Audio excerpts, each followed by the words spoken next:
अब देखते हैं पार्ट 2। इसमें जो हमारा क्वेश्चन दिया गया है, ये आपका सेकंड क्वेश्चन पूछा गया है कि पॉइंट वाइज आपको जो है आंसर्स देने हैं।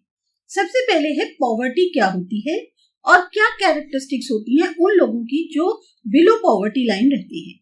पॉवर्टी का मतलब हुआ एक ऐसी सिचुएशन, एक ऐसी कंडीशन, उनके जो है गरीबी, जिसे हम एक हालात कहते हैं, जिसमें बहुत सारे लोग ऐसे होते हैं जिन्हें एक बेसिक असेंशियल रिक्वायरमेंट्स जो होती है वो पूरा नहीं कर पाते जिंदगी की, जैसे रोटी, कपड़ा, मकान, जो शिक्षा है या स्वास्थ्य की सर्विसेज है, उनसे वो पूरी तरीके से महरूम रह जाते हैं। ऐसे हालात को, ऐसे सिचुएशंस को जो है हम पॉवर्टी कहते हैं। दूसरा है इसका पार्ट कि कैरेक्टरिस्टिक्स क्या होती हैं उन लोगों की जो बिलो पॉवर्टी लाइन रहते हैं।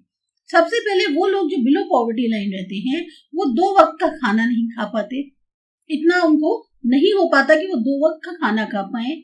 उनको जो है रहने की जगह के लिए बहुत ज्यादा परेशानी उठानी पड़ती है। उनको मजबूरी होती है कि उनको गंदे इलाकों में या स्लम, झुग्गी झोपड़ी वाले एरिया में रहना पड़ता है। जितनी वो उम्मीद करते हैं उससे कम उनकी इनकम होती है। जो एक नेशनल एवरेज लाइफ एक्सपेक्टेंसी है उम्र की हम लोगों की, उससे उनका जो लाइफ स्पैन है वो बहुत कम होती है। बिना पढ़े लिखे होते हैं क्योंकि उनको ज्यादातर कुपोषण हो जाते हैं, उनको खाना पोषण युक्त नहीं मिलता, इसकी वजह से उनके बहुत सारी बीमारियां हो जाती हैं। वो बच्चे जिनको इस उम्र में पढ़ाई करनी चाहिए, उस उम्र में वो जो है अपनी फैमिली की देखभाल का जिम्मा उठा लेते हैं और कुपोषण के कारण वहां पर डेथ रेट जो है वो बहुत ज्यादा हो जाता है। तो ये कैरेक्टरिस्टिक्स है उन लोगों की जो लोग बिलो पॉवर्टी लाइन रहते हैं। अब है next question, explain poverty in India. अब इंडिया में कैसी पॉवर्टी है आप उसको एक्सप्लेन करिए। सबसे पहले पॉवर्टी जो है एक बहुत ही सीरियस और कॉम्प्लेक्स आर्थिक समस्या है इंडिया के सामने। इंडिया जो है पॉवर्टी की एक जकड़ में काफी जमाने से है और ये जो एक लगातार चली आ रही प्रॉब्लम है, इसको सॉल्व करना बहुत ही मुश्किल भरा काम है। जो हमारे रूरल पुअर में लोग आते हैं वो है ज्यादातर लैंडलेस और फार्म लेबर्स। जो स्मॉल और मार्जिनल लेबर्स होते हैं वो विलेज के जो आर्टिसन यानी कारीगर हैं, जो जंगल में निवास करने वाले लोग हैं या पहाड़ों पर निवास करने वाले लोग हैं, या फिर जो आदिवासी हैं, ये सब आते हैं हमारे यहाँ रूरल पुअर में। इसी तरीके से जो टेम्पररी लेबर्स होते हैं या लेबर जो डेली वेजेस वाले होते हैं, घर में काम करने वाले, रिक्शा वाला, जो टी स्टॉल, होटल या ढाबा पे काम करते हैं आदमी, गैरेज में काम करने वाले, भिखारी हो गए, जो अपनी एक मिनिमम और बेसिक नेसेसिटीज को पूरा नहीं कर पाते हैं, वो आते हैं और गरीबी की जिंदगी जीते हैं, वो आते हैं अर्बन पुअर में। जो हमारे यहाँ का प्लानिंग कमीशन है उसने 2011-12 में जो पर कैपिटा एक्सपेंडिचर सेट किया था वो था कि जो रूरल एरियाज में फैमिली है उनका 4080 रुपए और 5000 अर्बन एरियाज के। अगर इससे फैमिलीज की इनकम जो है नीचे होती है तो वो आएंगी बिलो पॉवर्टी लाइन यानी बीपीएल फैमिलीज में। अगर 2009-10 का रेशियो ऑफ पॉवर्टी देखें पॉपुलेशन ऑफ इंडिया के कंपैरिजन में तो वो था 29.8 और जो कि रिड्यूस होके हो गया 21.9% 2011-12 में। वर्ल्ड बैंक के अनुसार जो इंडिया की टोटल पॉपुलेशन थी 2010 में वो थी 121 करोड़, जिसमें लगभग 32.7% यानी 45.6 करोड़ लोग थे जो बिलो पॉवर्टी लाइन रह रहे थे। इसी तरह से यूएनडीपी की रिपोर्ट के अनुसार 2015 की जो पॉवर्टी एक तरह से राशन है इंडिया के अंदर, रेशियो है इंडिया के अंदर, वो जो है 2011-12 में 21.92% है। छत्तीसगढ़ हमारे यहाँ का सबसे गरीब स्टेट माना गया, 36.93% वहां पर गरीबी है। इसी तरह से गुजरात में 16.63% जो है वो पॉवर्टी का है। इसके अलावा छत्तीसगढ़ के और भी स्टेट्स है जिसमें जैसे 30% जो है बीपीएल पॉपुलेशन ज्यादा है। असम, उत्तर प्रदेश, मणिपुर, बिहार, अरुणाचल प्रदेश, झारखंड और ओडिशा में। इंडिया में बहुत सारे रिच नेचुरल रिसोर्सेज हैं जिनका पूरी तरह से इस्तेमाल नहीं हो पा रहा। नतीजा क्या हो रहा है, बहुत सारे लोग जो है वो गरीबी में रह रहे हैं। इसीलिए कहते हैं कि पुअर जो है वो रिच इंडिया में रहते हैं। तो ये था आपका सेकेंड आंसर। अब आते हैं नेक्स्ट, क्या रीजंस हैं ओरिजिनेशन ऑफ पॉवर्टी के। कौन से कारण हैं जिनके कारण पॉवर्टी यानी गरीबी उत्पन्न होती है। इसके भी पॉइंट वाइज देखते हैं कि एक तो लो इनकम एग्रीकल्चर सेक्टर से होना, किस वजह से? क्योंकि इनसफिशिएंट डेवलपमेंट हो रहा है एग्रीकल्चर में, इरिगेशन फैसिलिटी अच्छी नहीं है, और साथ ही साथ फार्मिंग के अलावा कोई और ऐसा ऑल्टरनेटिव एम्प्लॉयमेंट नहीं है जिससे कि आगे से इनकम बढ़ाई जा सके। दूसरा, लैक ऑफ नॉलेज और एम्प्लॉयमेंट से संबंधित एजुकेशनल स्किल की कमी होना या ट्रेनिंग की कमी होना रूरल एरिया में। कर्जे का बढ़ जाना, क्योंकि आपका जो अनप्रोडक्टिव एक्सपेंडिचर है उसमें ज्यादा खर्चा हो रहा है। मतलब आपके ऊपर कर्जा क्यों बढ़ जा रहा है? आपका वैसे आमदनी हो नहीं रही, पर जो खर्चा है वो कहीं ना कहीं जबरदस्ती ज्यादा बढ़ता जा रहा है किसी ना किसी चीज को लेकर। तो ऐसे में क्या होता है, आप उसको निपटाने के लिए कर्जा लेते हो, तो वो कर्जा जो है बढ़ता जाता है। बिना पढ़े लिखे होने के कारण ज्यादातर जो गरीब होते हैं वो शोषण का शिकार होते हैं, अन्याय का शिकार होते हैं, और उनको जो है जो प्रॉपर गवर्नमेंट स्कीम्स होती है उनका फायदा भी नहीं मिल पाता। जो इकोनॉमिक पॉलिसीज फॉर्म की जाती हैं उसमें ज्यादातर क्या होता है, जो एक प्रॉपर तौर पे बेनिफिट होनी चाहिए पुअर के लिए, वो या उसकी भलाई के लिए, उसको ज्यादातर नजरअंदाज कर दिया जाता है।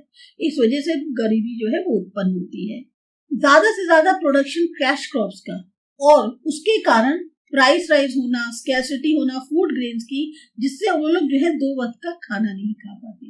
इकोनॉमिक रिफॉर्म्स के लागू होने के कारण रूरल इकोनॉमी कोलैप्स हो गई, कॉटेज और स्मॉल स्केल इंडस्ट्रीज एक तरह से ब्रोक डाउन हो गई, इनकम डिक्रीज हो गई एग्रीकल्चर सेक्टर में, क्योंकि इकोनॉमिक रिफॉर्म्स जो लाए गए। मैल न्यूट्रिशन डिजीज जो है उसके क्यों बढ़ जाती है? क्योंकि जो इंक्रीज है हेल्थ एक्सपेंडिचर में वो जो है ज्यादा हो जाता है, और इनकम जो है वो वही की वही होती है। मतलब अब आपको भाई बीमारी हो गई कोई, आपकी आमदनी उतनी है, आपका पैसा बढ़ नहीं रहा, लेकिन खर्चा जो है हेल्थ पर वो बढ़ता चला जा रहा है, तो नतीजा क्या होता है, बीमारियां भी ज्यादा होती हैं और आप खाना भी जो है वो पोषण वाला नहीं खा पाते।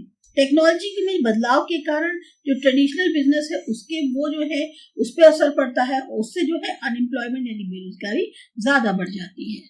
फिर नेक्स्ट क्वेश्चन है, कौन से स्टेप्स लिए गए हैं गवर्नमेंट के द्वारा सोशल सिक्योरिटी और फूड सिक्योरिटी के लिए? अब गवर्नमेंट ऑफ इंडिया ने जो है एक नेशनल फूड सिक्योरिटी एक्ट जो है 2013 में जो है लागू किया था। फूड सिक्योरिटी का मतलब क्या हुआ कि ऐसा प्रावधान जिससे जो एक पोषण युक्त खाना है वो हर एक इंडिविजुअल को मिल पाए, ताकि वो एक एक्टिव और हेल्दी लाइफ जी सके। जो गवर्नमेंट ऑफ गुजरात है उसने लॉन्च किया माँ अन्नपूर्णा योजना, ताकि फूड सिक्योरिटी जो है वो प्रोवाइड करी जा सके गुजरात में। अंत्योदय फैमिलीज जो है, जो सबसे ज्यादा पुअरेस्ट हैं, पुअर से भी पुअर हैं, उनको 35 किलो राशन जो है free of cost per month provide कराया जा रहा है। पुअर फैमिलीज जो है 5 kilo ration per person per month high subsidize rates पर दिया जा रहा है। लगभग 3.62 करोड़ लोग जो है गुजरात में, उनको फूड सिक्योरिटी दी जा रही है माँ अन्नपूर्णा योजना के द्वारा। फिर है question, explain poor lives in rich India. अब ये जो है कि poor lives in rich India, इसका मतलब क्या हुआ कि इंडिया में कहने को बहुत सारे नेचुरल रिसोर्सेज हैं, पूरी तरह से संपन्न है नेचुरल रॉ मटेरियल्स, लेकिन काबिलियत की कमी होना कि हम उससे प्रॉफिट निकाल सके, एजुकेशन की कमी होना, ट्रेनिंग और स्किल्स की कमी होना, हमारी जो इतने सालों से प्लानिंग है उसमें कहीं ना कहीं डिफेक्ट होना, ये सब जो है उसके कारण नेचुरल रिसोर्सेज जो है वो उतने अच्छे से यूटिलाइज नहीं हो पा रहे हैं लोगों की भलाई के लिए। इसीलिए जो प्रपोर्शन है पॉवर्टी का वो कम नहीं हो रहा। इसीलिए कहते हैं कि poor lives in rich India. फिर है state reasons for unemployment.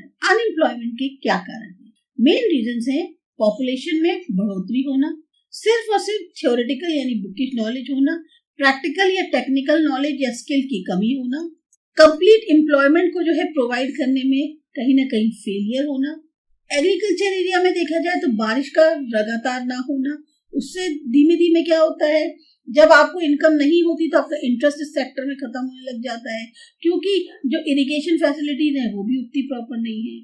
Alternative employment agriculture season के अलावा उसकी कमी होना।